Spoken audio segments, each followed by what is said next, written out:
ਲਿਆ ਜੀ ਨਾ ਕਿਸੇ ਨਾਲ ਲੜ ਕੇ, ਮੋਮ ਡੈਡ ਪੁੱਛਦੇ ਮੁੰਡੇ ਦੀ ਡਿਗਰੀ, ਕੀ ਦੱਸਾਂ ਅੱਖ ਚੱਲਦੇ ਤੇਰੇ ਤੇ ਪਰਚੇ। ਤੂੰ ਯਾਰਾਂ ਪਿੱਛੇ ਫਿਰਦਾ ਪਵਾਉਣਾ 26 ਸਾਲ ਦੀ ਕੁਆਰੀ ਵੱਡੀ ਤੇਰੇ ਕਰਕੇ।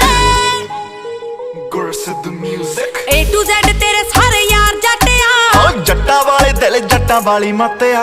ਹੋ ਵੈਲੀ ਹੋਇਆ ਮੁੰਡਾ ਜਿੰਨਾਂ ਦਾ ਸ਼ਿੰਗਾਰਿਆ, ਹਾਂ ਉੱਤੋਂ ਲੱਗੀ ਪਹਿਲੀ ਤੇਰੇ ਨਾਲ ਅੱਖ ਨੀ। ਹੋ ਏਦਾਂ ਕਿੱਦਾਂ ਮੇਰਾ ਕੋਈ ਟਾਈਮ ਚੱਕ ਜੂ, ਹੋ ਔਨ ਰੋਡ ਲਾਵਾਂ ਉਹਦੀ ਗੱਡੀ ਡੱਕਨੀ। ਹੋ ਏਦਾਂ ਕਿੱਦਾਂ ਮੇਰਾ ਕੋਈ ਟਾਈਮ ਚੱਕ ਜੂ, ਹੋ ਔਨ ਰੋਡ ਲਾਵਾਂ ਉਹਦੀ ਗੱਡੀ ਡੱਕਨੀ। ਪੈਂਦਾ ਪੂਰਾ ਰੋਬ ਪੌਣੇ 6 ਫੁੱਟ ਦੀ, ਹੋ ਤੁਰੇ ਜਦੋਂ ਜੱਟ